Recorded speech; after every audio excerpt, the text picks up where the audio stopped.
What's up, Browns fans? This is Andrew Jackson from Louisville, Kentucky. You listen to the Dogs Podcast. And also, I still hate the Baltimore Ravens.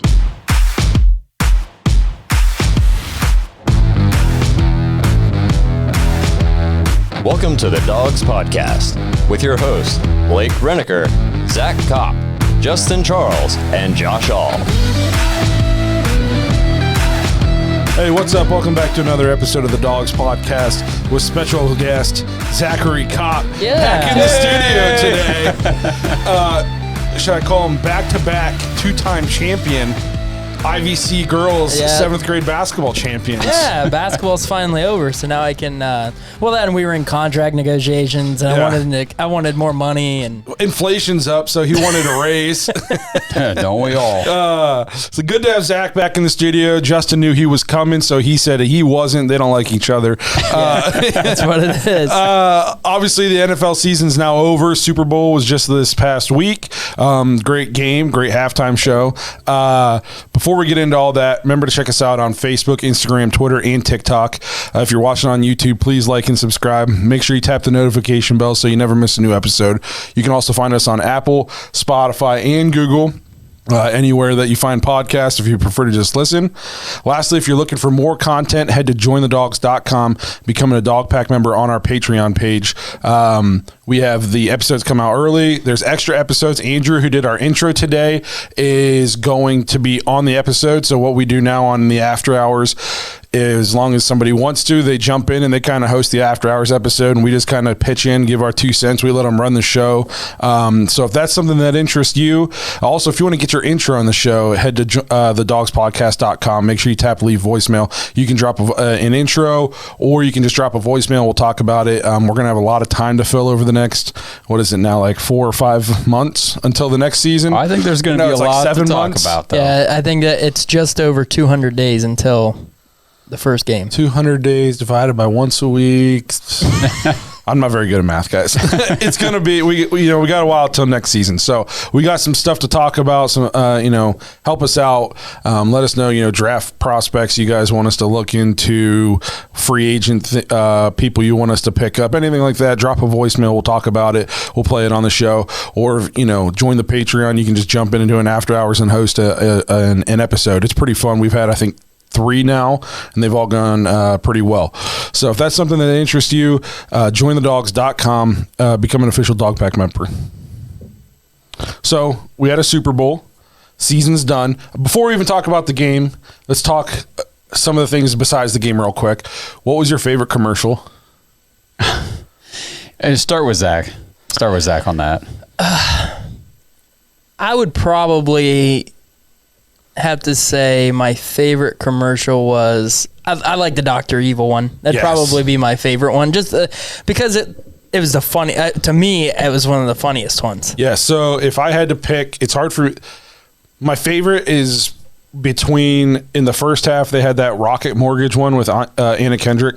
Yeah, that hit pretty close to home for me, being the realtor. That was pretty funny. And then there's also one with Larry David in the first half that was pretty funny. Yeah, Larry David, that commercial was funny as well. And then the Dr. Evil one was excellent. And then the other one that made me laugh super hard was Jim Carrey with the cable guy for Verizon. I don't know, maybe that's before your time, Zach. Have you ever seen Cable Guy? Yeah, and actually, no, I have never seen it. Funny movie, very funny movie. So the commercial, and he was spot on again. It was, so those were probably like my top 4. The rest of them, not very good. You had Arnold Schwarzenegger in the Zeus one. And Salma Hayek or whatever her name is. Yeah, that one sucked. I'm glad to hear you guys say that most of the commercials sucked because I didn't watch any of them. You didn't watch a single commercial? No, I did not. So it kind of just worked out this way. I didn't really even intend it, but all season when I watch football games, I always, even the Browns games, I tend to start a little bit late. Okay. So then I can just skip right through the commercials as I go through the game. And it really shortened. Then I can go right from the end of the first half straight to the start of the third quarter, right through halftime. I don't watch any of that crap. I just watch the game. Well, I had some stuff going on at the house that it just worked out this year that I ended up starting the Super Bowl late this year. About 30 minutes late after the game actually started. So I was like, screw it, I'm just going to skip through these commercials anyway. That's part of the experience, man. Yeah, but the commercials have kind of had a downward lately. downward trend. You missed 4 really good ones. Oh, yeah. Yeah, and you got to watch all the other ones. Yeah, you can go catch up on them. I'm sure they're posted somewhere. Now, I also like the bowling one because we're a bowling. Me and you are bowling guys. So yeah, but I was disappointed because I thought the guy walking in at the end, I thought it was going to be Jeff Bridges. I thought it was going to be the Big Lebowski. And I was hoping for Woody Williams. Yeah, I was hoping for Woody Harrelson For Kingpin? Yeah, I thought that would have been Eddie Munson walking in with his claw. I thought it was going to be I thought they had Steve Buscemi in it because it was going to be a play on the Big Lebowski. Right. And then they the door opened and everybody looks over at the door and they show the feet and I'm like, oh, it's going to be Jeff Bridges. No, it was Serena Williams. I have no idea how she fit in. I don't know. I just didn't get it. Huh? No, and I like Serena Williams, but I was expecting better. Okay, I did see one commercial, and it was my favorite because it's the only one I saw, and I watched it purposely, and it was the trailer for Jurassic World. Oh, okay. See, I saw that way before the Super Bowl. That came out a couple days before. Oh, well, see, I don't see it. The movie looks awesome. It does, but not as good as Doctor Strange and the Multiverse of Madness. Yeah, that one looks good as well. Oh, man. I could do a whole episode just on that. I don't know if you guys watched the trailer, but holy crap. Yeah, then you got I think they showed one of the new Will Smith and the Bel-Air. Yeah, I don't know what you guys think of that. Like, to me, Fresh Prince of Bel-Air is kind of like iconic. Yeah. I loved that show when I was younger, and now they're bringing it back as like a drama. Come on, no. Iconic show that was kind of featured in a commercial, the Sopranos and the Chevy commercial. That was kind of cool. Yeah. How they did that and how they worked in, I think it was like from 1999, the intro of when he was driving like a Chevy Suburban or something like that. I will say this about the Bel-Air show. I'm going to give it a chance because I just want to see, because I loved Fresh Prince so much. And it's not like they're trying to redo it like some of these other sitcoms where they try to redo the sitcom with like new people and it's just dumb. Like they're taking the same characters, but it's a whole different spin on it. It's a different. I don't like it. There's only one Doctor or Uncle Phil for me. And only one Dr. Phil, I guess.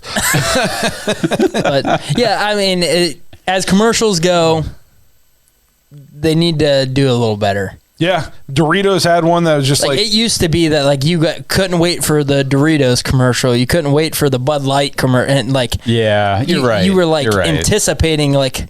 I remember I even said to my wife, I was like, all right, first commercial, who paid all this money to be the first one?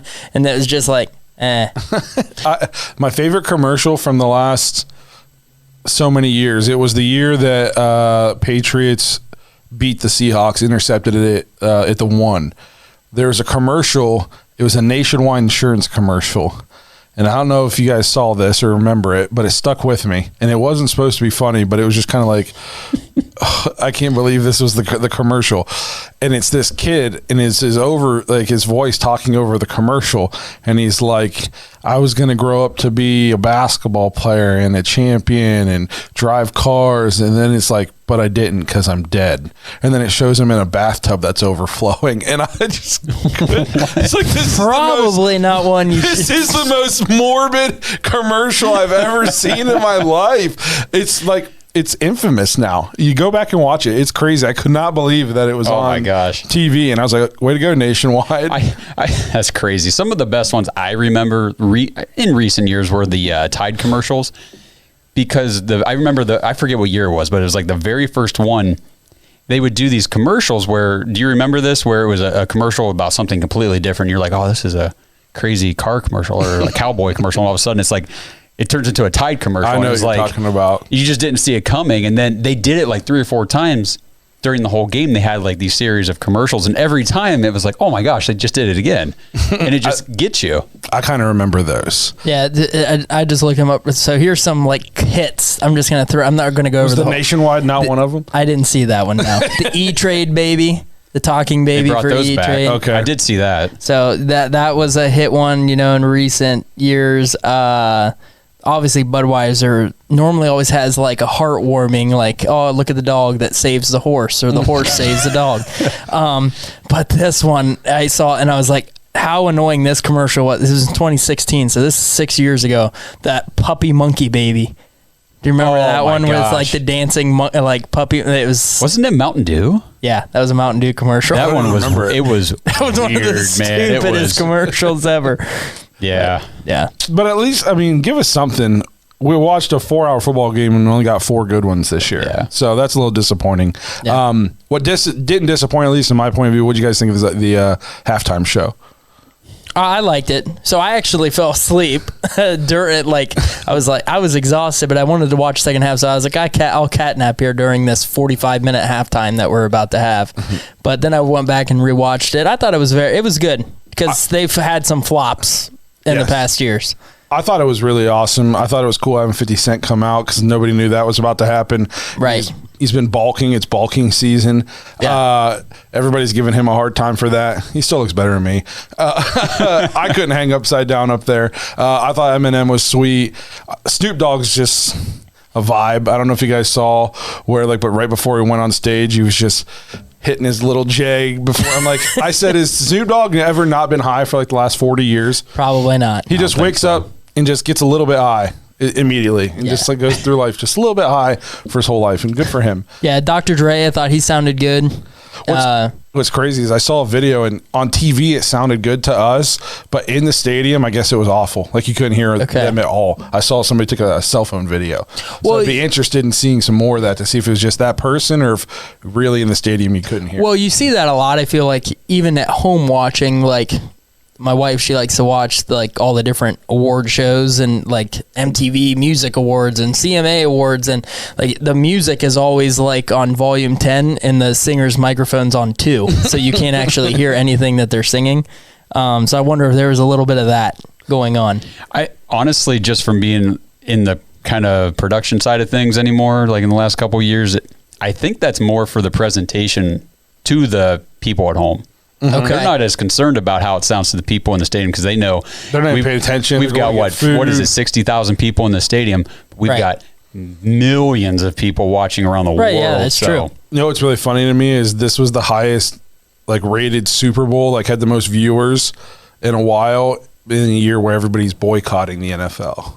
Yeah, it'd be interesting to know how many people tuned in for that halftime show. Where were views at, leading up?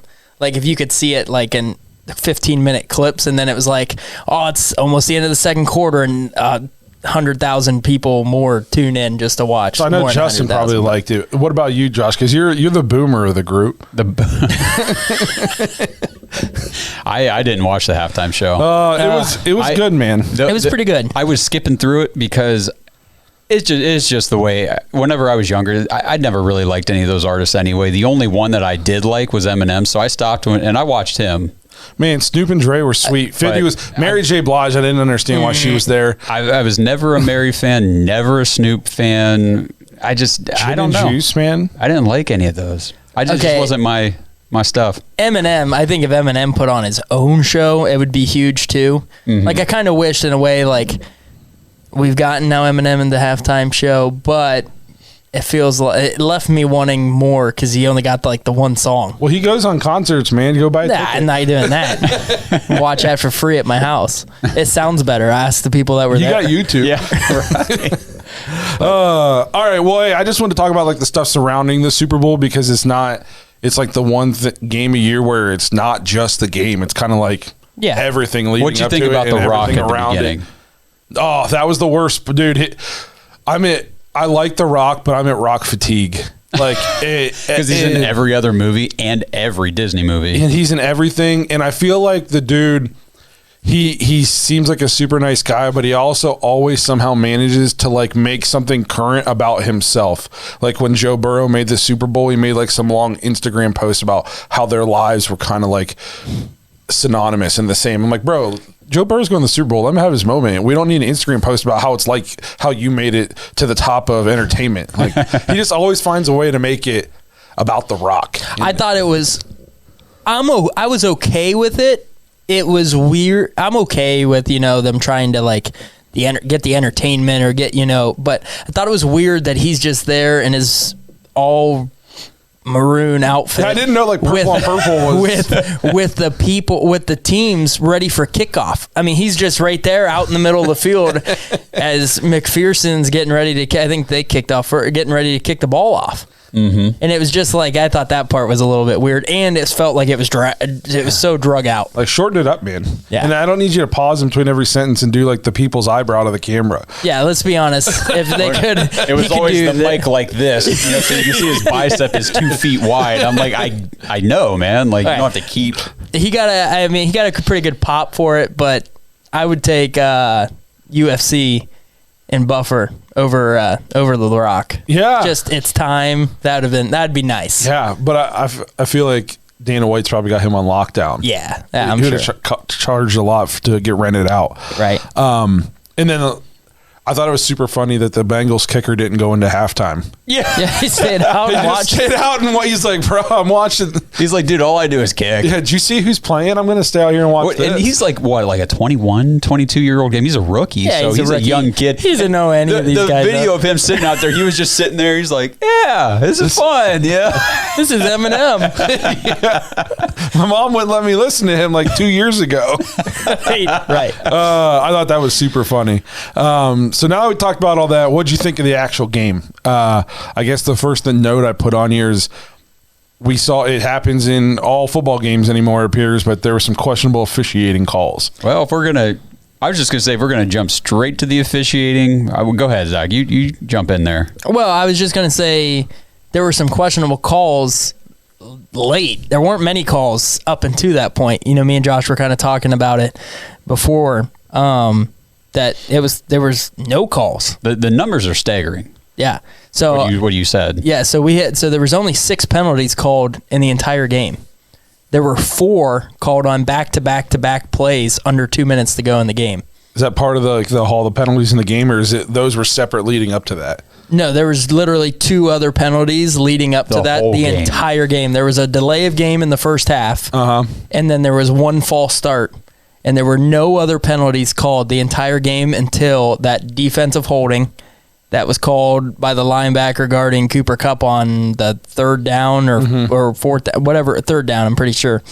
They called that, so that gives them the first down. And then they called holding, but then Von Bell in the corner of the end zone hit Cooper Kupp. So that was 2 more penalties. And then the very next play was the Eli Apple pass interference.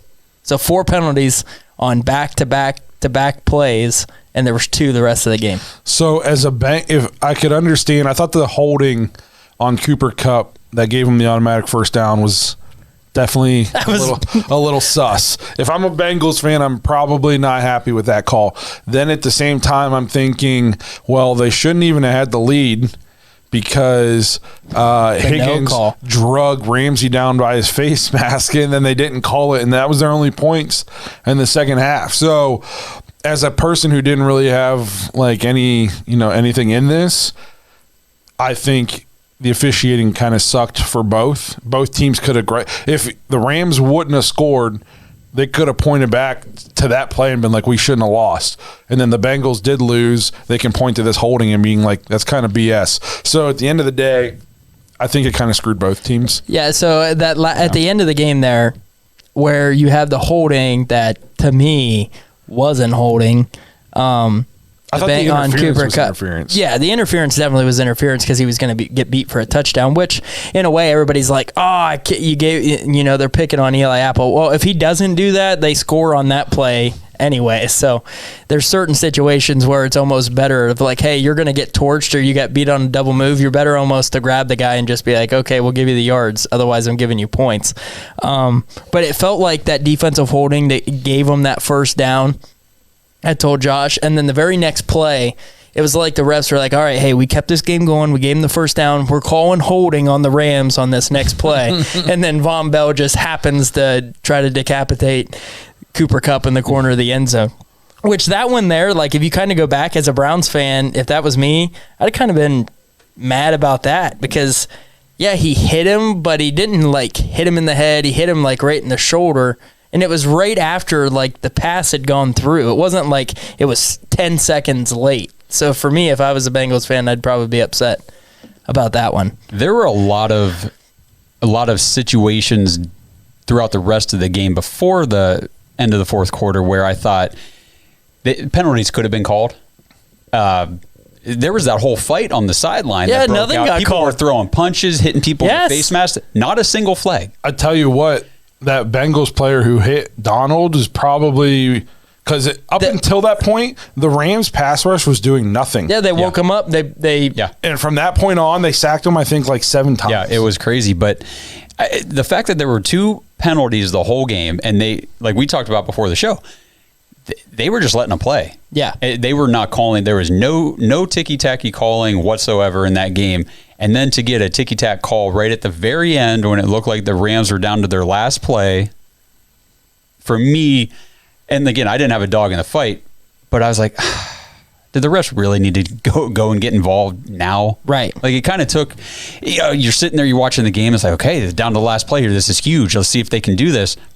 Oh, I guess I don't get to find out. The refs just gave it to them. Right. I didn't like that. Yeah, no, I hate games that end where you're talking about the officiating, and it kind of felt like there were some things that you could do that with. They definitely let them play. And if you're going to let them play, then you have to let them play the whole time and just be like, hey, it was a Super Bowl. We were just letting guys go out there and do their thing. Now, the face mask thing, how you don't call that? It was so obvious. Yeah, is beyond me. It's so bad. The only thing that I told you before the show, every slow motion, every replay, I mean, it is so blatant. Like he ripped his face mask. But I saw one replay in live time that I thought, man, it was so snap. Like his head turned and it was back.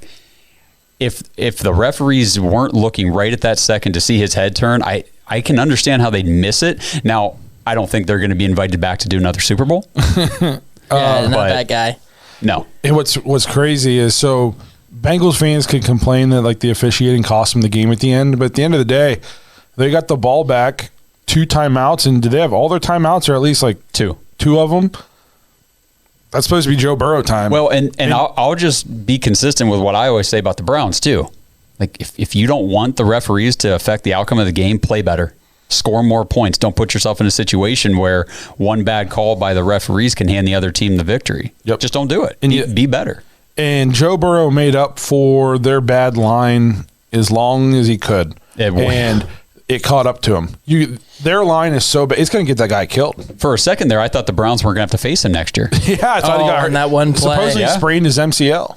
I mean, the way they showed him on the ground holding it and screaming into the turf, I was like, I don't know if he's coming back out. Supposedly he played the rest of the game on a sprained MCL. In the first half, Miller and Donald might as well not have been in the game. They were pulling a Myles Garrett. And then that little skirmish on the sideline after that moment. I think I saw in like 25 dropbacks or something like that. From that point, Burrow got sacked 7 times. Yeah. And the last play wasn't even a sack because he got rid of it, but it was basically a sack. Yeah. That line, it basically cost him because if you watch, there's that Jamar Chase had Ramsey beat on the last play. He was he kind of beat him all night. No, we don't get to watch Ramsey play that much because they're on the West Coast. I thought he was like Darrelle Revis 2.0 or something. He's got dogged like all game. Yeah, he got all that great. Yeah, he got beat. He's good. Don't get me wrong, he's a good player, but not the height. Maybe Jamar Chase is just that good. That could be too. Because I mean, I don't know. He got beat a lot. He got made look stupid a couple times. Yeah. So my takeaways from this game: happy for Matt Stafford. Glad that it worked out for him. He was in Detroit forever. What was it, like 13 years or something like that? He was in Detroit. I can't remember exactly, but glad to see him win. Joe Burrow, he did, his line obviously is awful, and he did what he could, but his game overall wasn't spectacular. If you take away the 75-yard touchdown, he was 21 of 32 for $188.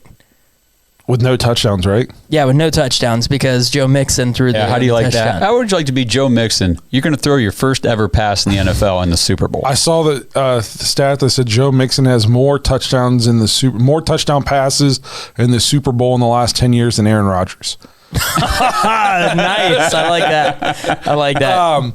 No, I was not that impressed with Joe. And the thing is I've seen Joe Burrow play really, really well. I know he's good. Right. But this game, the biggest game. Some of the balls, he threw a couple nice ones, but then other ones looked like they were like fluttering. It just, I don't know. He just didn't seem. Now the Rams defense is It's good. Right. You know what I mean? It's good. Well, in the Bengals O-line, It's so bad. that second half, I mean, Burrow, there was nothing. There were times that you would see a replay kind of from the back judge angle, and you could see, he had a guy open across the middle. But then you look at Burrow, and he's like trying to fend off, 3 guys coming at him, and what he's supposed to do. The fact that he made it to a Super Bowl with this line is unbelievable. Yeah, I'm still amazed that they got there with that line. Yeah. I heard Nick Wright was talking to him today, and he said Bengals lost 8 games this year.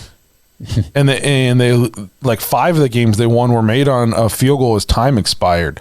They weren't like a top tier team this year. No, they were not. You know what I mean? Really picked them. They barely won. They won the games that they had to in the playoffs to get to Super Bowl. They did what they had to do to get there. I mean, that's what we always say. Just make the playoffs, and anything can happen. It was crazy. I was watching the Super Bowl, and I was like, "This team's in the Super Bowl, and if they played the Browns next week, I think I'd pick the Browns to win." Well, and the thing is, this team was in the Super Bowl, and they damn near won. Yeah. So I don't know. It was a crazy NFL season. Now their defense, though, we were talking before the show. Me and Zach played phenomenal. Their run defense. Wow, I could not believe that the Rams could not run the ball. It was crazy. Well, my biggest thing with the Rams that I just don't understand is you had 2 running backs you used this year that did very well, and Darrell Henderson. Now he's been hurt and he was just coming back from injury. He was out I think the last game or 2, and he was playing, but he was healthy to play. And then Sony Michel was your workhorse back for the last half of the season, having huge games because I had him in fantasy football. So, I mean, he blew up when he finally got the chance. And then Cam Akers comes back from his Achilles injury, and they're just like, all right, Cam, it's your job again. We're not going to use any of those other guys. That'd be like the Browns going away from Nick Chubb because Kareem Hunt came back, and you were just like, no, it's all right. We're going to go with Kareem now. It just didn't make any sense to me of why they went away from what worked so well. Cam Akers, 13 carries for 21 yards. It was bad. They couldn't do anything. And he had one run that was an 8-yard run. So he was 12 for 13 yards, his other 12 carries that he had. Ooh, that's rough. And they won the game. So good for... We'll get into Matthew Stafford. So obviously Cooper Kupp was the MVP of the Super Bowl. So I will pose the question, was this the single best season any wide receiver has ever had? Now, you'll have to remind me, did he have the most yards? Not in the regular season. He came up short of Megatron. Yeah. So Megatron obviously has the most yards in a season. What about touchdowns? Jerry Rice obviously had crazy seasons. I'd have to look him up. Yeah, I think that the fact of... I'm going to go yes.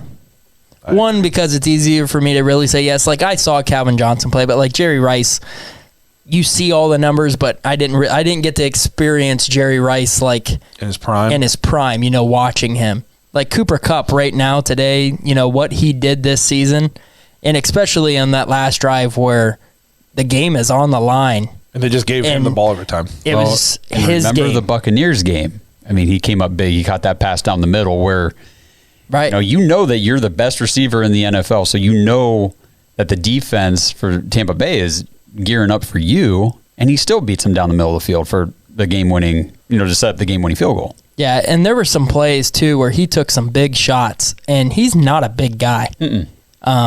So, I mean, he's one of my favorite guys to watch. He ended up with 8 catches, 92 yards, 2 touchdowns on 10 targets, and it was just a steady feed going to him on that last drive, and he did exactly what he needed to do. Especially they needed him so bad too once Odell got hurt.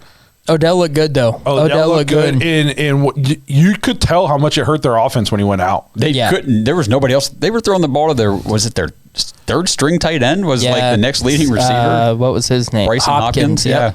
So Cooper Kupp won the receiving triple crown, Offensive Player of the Year, Super Bowl MVP. Jerry Rice is the only wide receiver in NFL history to do all 3 of those things in an entire career.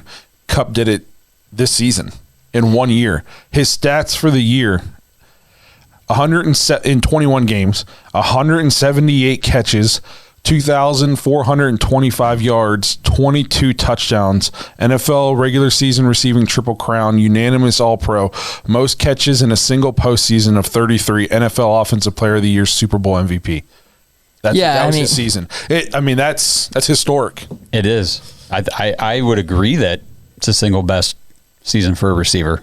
Yeah, that especially, like I said, that I've seen in my lifetime, there's nobody that I've seen do what he did this year. Especially when you consider that he is not one of the... He doesn't have another elite receiver on the team taking attention away from him on the defense. Yes. I mean, Robert Woods is good, but then he was injured early on in the season. Right. Then they brought in Odell, but it took him a few weeks to get up to speed. And... for a team that doesn't spread the ball around a ton and they hyper target Kupp, for him to still be able to overcome double teams and, seeing the best man on the defense covering him all the time. Yeah, I think a lot of people thought him coming in was going to be kind of your Jarvis Landry type. He'll have 8-9 catches for 40 yards. That's not Kupp's game. No, he's a beast. He does everything. You want him to do that short stuff over the middle, he can do that. You want him to beat you going deep, he can do that. Well, and they showed his blocking too. Yeah. Which is huge it's in the run game. That he's doing. He just had this season. Didn't he just tear his ACL 2 years ago? Mm-hmm. Yeah. So that's crazy. I think it goes to show too, we'll transition this then. Matthew Stafford is really freaking good. Yeah. And you think the Lions are upset about not having, their next 2 first-round picks or whatever? I doubt it. Because Cooper Kupp was good his whole career. Matthew Stafford comes in, he has arguably the single best season any receiver has ever had. Oh, by the way, the guy who has the most yards in the season, Matthew Stafford was the quarterback for that guy too. Yeah, you know what I mean? And Megatron probably could have been successful with just about anybody because he was such a freak. But does he? And he quit early. Does he have that season if it's not Matthew Stafford? Does Cooper Kupp have this season with Jared Goff? No freaking way. Matthew Stafford this year, second QB in NFL history with 3 game-winning drives in the postseason, highest QBR in the NFL in the fourth quarter of one-score games, 14 passing TDs, 0 interceptions in the fourth quarter. So that's interesting because they did say something during the broadcast. I'm pretty sure they said he was tied for the most interceptions in the league this year. He had 17. I think it was Trevor Lawrence was the other. So that just kind of shows that even though he was turning the ball over, with interceptions, the Rams were still saying, go, turn it loose, let it rip. You throw a pick, we're going to overcome it. Yeah. I think you kind of saw that with Tom Brady last year with the Buccaneers where he threw a high interceptions for him. Yeah, for him. And the Buccaneers were just, keep ripping it, just go, throw the ball. Yeah, Sean McVay is a good coach, and he's super young, and there's talks about, him possibly retiring and he kind of put some of those talks to bed. But that guy with Stafford and the weapons that they have, and if they can keep that stuff together and they're in LA in this new stadium, they're a powerhouse team for the next 4 or 5 years. So a lot of stuff going around on Richard Sherman's, surprise running his mouth, saying, he's not dogging Stafford. He's just, Dana Orlovsky came out and said he's going to be in the Hall of Fame now with this. And he said and Richard Sherman saying he's not a Hall of Famer because he's only all pros or something and like only 1 Pro Bowl or vice versa and never the best quarterback during his tenure or whatever. So what do you guys think? Is Matthew Stafford today a Hall of Famer?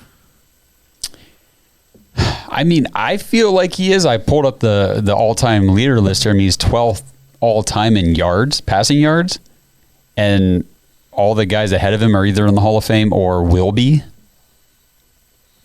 Just based on that stat alone, he now has a Super Bowl win, and you got to factor in all those years in Detroit where the team was terrible. So it's not the Hall of Very Good. Right. It's the Hall of Fame. So is he in the Hall of Fame right now? I think he's fringe. I think it's the biggest thing here, which I don't think people understand, is Matthew Stafford's probably going to play another 4 to 6 years at least. Well, and at the end of that, I would say he's 100% going to be a Hall of Famer because he's going to finish probably top 7 in like yards and touchdowns and all this stuff, plus have a Super Bowl ring, plus be the quarterback for 2 of the greatest receiving seasons of all time. If Eli Manning is going to get in, I think Matthew Stafford is going to get in. As of right now, I think it's fringe just because I don't necessarily care about all pros and Pro Bowl. The Pro Bowl's fan voted. You know what I mean? Like, I'm not putting any stock in that at all. Now, all pros voted on by, I don't know if that's by the players or that's more league focused, but I'm not going to punish Matthew Stafford because he played at the same time as Tom Brady and Aaron Rodgers. Just because you're not as good as Aaron Rodgers doesn't mean you're not still a Hall of Famer. You know what I mean? Like, yeah, and Drew Brees, Peyton Manning. I mean, all these guys, Phillip Rivers. These guys play, Matt Stafford, when he was going through the early part of his career, this is who he was playing against. And who knows what he would have done if he wasn't in Detroit this whole time. I think that if he has another, I think he's still got 4 or 5 years of good football that he can play. Now, barring injuries and stuff like that, if he retired today, it'd be so close. I'd probably be leaning no right now. But if he's playing for the next 4 seasons, he's going to end up being in the top 10 in the categories as like passing yards and touchdown passes. And then he's got a Super Bowl win, and his record's going to be good if he's playing in LA. I think that there'll be enough that he's got a really good chance. Now, like you said, with the All-Pro and like the Pro Bowl thing, who even cares about that anymore? That thing's a joke. But the All-Pro, like you said, it's pretty hard when you've played in your career and some of the quarterbacks that we're talking are all-time greats. Okay, Tom Brady, the greatest of all time. Aaron Rodgers, he may not have the Super Bowl, but he's still one of the best quarterbacks in NFL history statistically. And he's got a Super Bowl. But you kind of even go back. So, like, Stafford's not a young guy really anymore. Like, when he first came into the league, Peyton Manning was still around. You got a lot of quarterbacks for 2 all-pro selection spots. So there might be a year that you're number 3, number 4, number 5, and you would have been number 1 back in so-and-so's era. Right. And I wouldn't put it past Matthew Stafford to win an MVP award sometime in the next 4 to 6 years. Yeah. Being in LA. And you got to remember, this was his first year there. First year with Sean McVay. To go out there when you just got brought in, new team, you were dealing with injuries throughout the year, to go win a Super Bowl, that's pretty big. And I think that, they've already got to be, if not the favorites, they got to be among the favorites already for next year. Oh, yeah, they're definitely for the NFC, especially with Tom Brady retiring. Is he retired? I know there's a few teams. There's some big rumors about teams trying to lure him back in to playing. But you just said that, or I forget. One of you just said that Joe Mixon had a touchdown pass in the last 10 years, more touchdown passes in the Super Bowl than Aaron Rodgers has. And nobody's saying that Aaron Rodgers isn't going to make the Hall of Fame. Right. So Matthew Stafford has the same amount of Super Bowls as Aaron Rodgers. Yeah, Matthew Stafford did something more recently than what Aaron Rodgers has done in, recent memory. So, and he beat a lot of good teams to get there, So he beat Tom. Yeah. To do it. Did. So, the Niners weren't a cakewalk. No. Yeah, the Niners that beat the other guy that's one of the greatest of all time. So, I don't know. I think he's right on the fringe. I agree. He's right there. This was definitely a launching point for him toward the Hall of Fame. Now, like we said, he's got first several ballot. more right. He's got several more years to go. Now, if he wins 3 Super Bowls in the next 5 years, then 3 he's more, first ballot. Now we're having a different conversation. Can you just talk about the game he had in the Super Bowl where Odell goes out first half? So he's missing Odell. He's missing Woods. Higbee. They can't run the ball. Right. Yep. And he still wins the Super Bowl. And that second interception, right off the hands of your 5th string receiver. Some people are holding those interceptions against him. The one was a punt. Yeah. Yeah, he was just... And the other one was right off the hands of the receiver. Not his fault at all. They didn't affect the game. The second one affected the game, but it wasn't his fault. I just think like that's why you go get Matthew Stafford. To relate this to like the Browns, we kind of talked about before this season, should the Browns try to get Matthew Stafford? And all of us said no at the time. Man, we thought we had it locked down though. You know what I mean? Like that's the difference. Imagine our quarterback in that situation missing. They can't run the ball, and he's missing three of his top 4 targets. I don't have to imagine. I just have to remember. Yeah, and he still leads the game-winning drive. That situation. That didn't happen. And you knew too. Like there was like 4.5 minutes, and you're like, "This is it. This is it. They got to score on this one," and he just gets it done. It's just I don't know.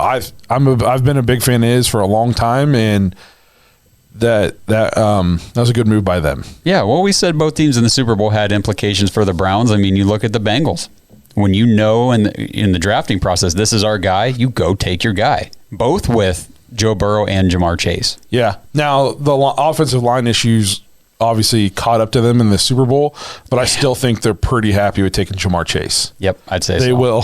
I think they're pretty happy with that. They'll address the offensive line. Yeah, because they got a wide receiver for the next 12 years. Yeah. Yeah, no, the interesting thing, kind of last couple of things, some quick facts, records that were kind of set during the game, some numbers. The Bengals only had 3 drives of more than 26 yards in the entire game. They only had 3 drives. One was a 75-yard touchdown, then they had a 59-yard drive and a 75-yard drive. So that's some quick things. The Rams are the 5th team ever to win a Super Bowl while losing the turnover battle. So 5th ever team to do that. Another interesting stat. So we talked about how bad that Bengals O-line is. The pass rush win rate for the Rams in this game, 82%. They won 82% of the time when they rushed the passer in this game. So like I don't know if we're kind of talking about it as much as Cooper Kupp deserved the MVP. Aaron Donald kind of won that game on the defensive side of just like taking absolutely the game. He wrecked everything that the Bengals wanted to do. Now, he was helped because their O-line sucked, but Aaron Donald was But he didn't do anything in the first half. Didn't do anything in the first half. So they had 0 QB pressures in the first half. That there tells me Cooper Kupp is the MVP, but if you look, Cooper Kupp didn't do anything in the first half either. He had a touchdown. Other than his touchdown, he had 4. He had 4 catches coming. He had 4 catches coming into the fourth quarter, I believe. No, the Rams' offense was putrid once Odell went out. Honest to God, Odell was possibly on his way to being MVP before he got hurt. He was having himself a game. He really was. Yeah, turf monster got him. Yeah, right. I know there's Browns fans out there who don't like Odell for whatever reason. I feel crazy bad for the guy. Hey, you got a ring. Yeah, but he might be done. Yeah, back major. I mean, he's pretty much out for all next year. Mm-hmm. He may be a postseason run if a team signs him, but I think he's a free agent. Yeah. So nobody's going to give him money. He's going to have to decide, do I take way less money, try to go to a contender and win like I did this year? But nobody's going to pay a guy who's coming off back-to-back ACL on the same surgeries to be the same guy who's now, he's going to be what, 30? I think it'll be 29-ish. Okay, I didn't know if he was 30, 31. He's still young. But yeah, so not super young, but young enough. Yeah, so he's not going to get paid to be a number 1 anywhere, or maybe even a number 2 anymore. I think I saw a thing like the Chiefs would be the best fit for him, which if he can come back and play and go to the Chiefs, that'd be scary. But Good luck, Odell. So do we have anything we need to talk about as far as DraftKings today? Absolutely we do. But so since football's over, this might interest you, especially with being a Cavs fan. The latest offer from DraftKings Sportsbook, an official sports betting partner of the NBA, is too good to pass up. I'm talking between the legs 360 windmill good. New customers can bet just $1 on any team and get $150 in free bets if they win. It is that simple. Sportsbook is not available in your state yet. you can still take your shot at a big payday. Everybody can play for huge cash prizes with DraftKings Daily Fantasy Basketball Contest. I have not done a whole lot of basketball daily fantasy recently, but man, there was a few years back where I was 4 or 5 lineups every night. Nice. Every night. Winning money, losing money, winning money. It was, I don't know. It was just fun. Made all the games super interesting, and didn't matter which game was on. I'm watching saying, okay, I got this guy in this lineup, this guy. Okay, pass the ball to him. Yeah. Right. You guys know how fantasy works. Yeah. DraftKings is giving all new customers a free shot at millions of dollars in total prizes with their first deposit. Download the DraftKings Sportsbook app right now. Use promo code TPPN. Bet just $1 on any NBA team and get $150 in free bets if they win. That's promo code TPPN at DraftKings Sportsbook, an official sports betting partner of the NBA.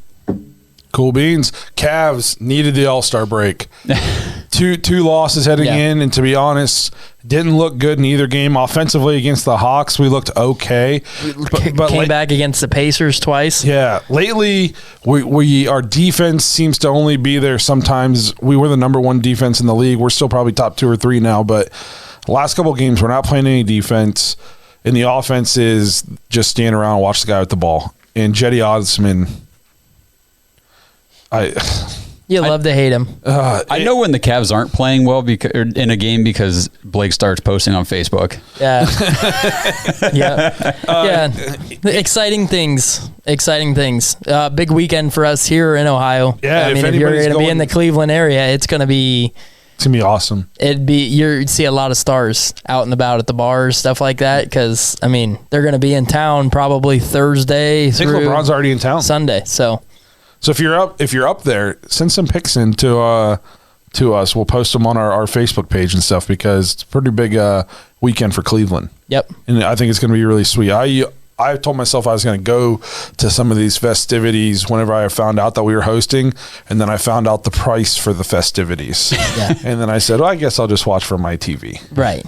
The Dogs podcast isn't paying that much. For you guys, I just went over a 2-month-long contract negotiations. I'm set for life. I'm retiring from my day job, everything. Good for you, man. Good for you. So I had a couple other things we're going to talk about. We're going to skip to the end here.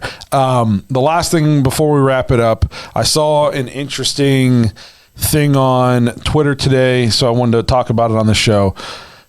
Do we think Joe Burrow makes it back to a Super Bowl? Because a lot of people, once the game was done, saying Joe Burrow's great, he'll be back. Ask Dan Marino. It's not a guarantee. You know, that dude made it to 1 and never went back. So the stat that I saw was each of the last 16 QBs to lose in their Super Bowl debut have never made it back to the big game. And these QB, Jimmy Garoppolo, Jared Goff, Matt Ryan, Cam Newton, Colin Kaepernick, Rex Grossman, Matt Hasselbeck, Donovan McNabb, Jake Daylight coming, you got Delhomme, Rich Gannon, Kerry Collins, Steve McNair, Chris Chandler, Drew Bledsoe, Neil O'Donnell, Stan Humphries. Those guys made it to the Super Bowl, lost, and then never made it back. My initial reaction hearing that list, and I'd obviously have to hear it again, but I feel like most, if not all of those guys were not in their second year when they lost their Super Bowl. So that's not the takeaway I took from it. Okay. The takeaway I took away from this was, of these 16 quarterbacks, other than maybe Matt Ryan in Kaepernick at the time, their teams made it to the Super Bowl not because of them. Like, they were almost like Rex Grossman got drugged to the Super Bowl. He was so bad. I don't know if you guys remember Rex Grossman. Oh yeah, for Rex, the Bears. Yeah, for the Bears. He was terrible. You know. Wait, you said other than who? Peyton Manning beat him. Matt Ryan, Kaepernick, and then Cam Newton. I was going to say Cam Newton had that MVP season. Yeah, but a lot. What I think a lot of these a lot of these quarterbacks have in common is the team. They weren't the reason their team made it to the Super Bowl. Other Kaepernick, they probably were. Cam Newton, they definitely were. But then those two fell off a cliff so fast. You know what I mean? And then and Matt Ryan was kind of already old when he made it, and so now and then the team got blown up after that. So Joe Burrow is kind of the reason the Bengals made it to the Super Bowl. So I don't see him falling off of a cliff. 13 of those 16 guys who You know, Matt Hasselbeck, I know he's okay, but he's not great. Jake Delhomme, you know, Jimmy G. I would say current day Jimmy G, yeah. You know what I mean? So, like, Jimmy G made it to the Super Bowl not because Jimmy G took him to the Super Bowl, but because the team around him was really good. So, it's not as surprising that those guys never made it back. I think Joe Burrow is going to have a tough road, not necessarily because the Bengals, but because of everything around him in the AFC. I mean, Mahomes, Allen, Lamar, Herbert, you know, the Patriots and Mac Jones, hopefully the freaking Browns. Aaron Rodgers on the Steelers. Yeah, you know what I mean? Like, the AFC is loaded. It really is. It's hard to get it to. I mean, there's 32 teams in the league, and only one can win the Super Bowl every year. Only two make it. Hard. Yeah, only two make it. It's very difficult.